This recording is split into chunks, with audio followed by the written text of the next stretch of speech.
Thank you sir. ఇక్కడ బీసీల విషయంలో తక్కెలపల్లి రవీందర్ గారు పెద్దలు వారు రాష్ట్ర ప్రభుత్వానికి కొన్ని సూచనలు చేసినారు సార్. రాష్ట్ర ప్రభుత్వం కూడా సరైన చర్యలు చేపడతామనేటువంటి ఒక మాట చెప్పింది సార్. గత అనుభవం ఒకటి చిన్నది ఉంది సార్, దాన్ని చెప్తాను సార్. దయచేసి 2014 నుంచి 24 వరకు సార్ దాదాపు ఈ 17 ఉన్నాయి సార్ నా దగ్గర. బీసీ హాస్టల్స్కి సంబంధించి 3,915 కోట్లు కేటాయిస్తే సార్ ఖర్చు చేసినాయి 2,914 కోట్లు సార్.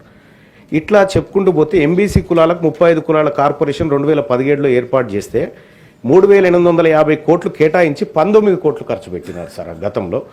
నాయి బ్రాహ్మణ కార్పొరేషన్కి 760 కోట్లు అని చెప్పి అనౌన్స్మెంట్ చేసి 83 కోట్లు ఖర్చు పెట్టినారు సార్. అందులో కేవలం కరెంటు బిల్లులకు 45 కోట్లు ఖర్చు పెట్టినారు సార్.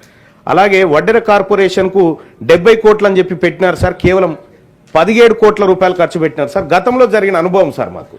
ఇది రిపీట్ కాకుండా ఉండడం కోసం చెప్తున్నటువంటి మాట సార్.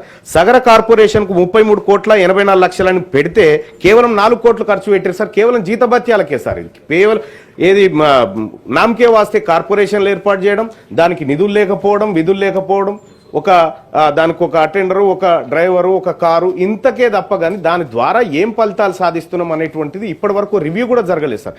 గత 10 ఏళ్ల అనుభవాన్ని చూసుకుంటే సార్ ఇక్కడ రజక కార్పొరేషన్కు 841 కోట్లు కేటాయించడం గత ప్రభుత్వం చెప్పింది సార్. ఖర్చు పెట్టింది 111 కోట్లు అయితే 75 కోట్ల 80 లక్షలు కేవలం కరెంటు బిల్లులు సార్. ఇంకా రజకులను ఉద్ధరించడానికి ఇక్కడ చేసిన గొప్ప కార్యక్రమాలు ఏం కనిపించట్లేదు సార్. ఇంకా అంతేకాదు సార్, వాల్మీకి బోయలకు 35 కోట్లు ఖర్చు పెడతామని చెప్పి 5.98 కోట్లు ఖర్చు పెట్టారు సార్.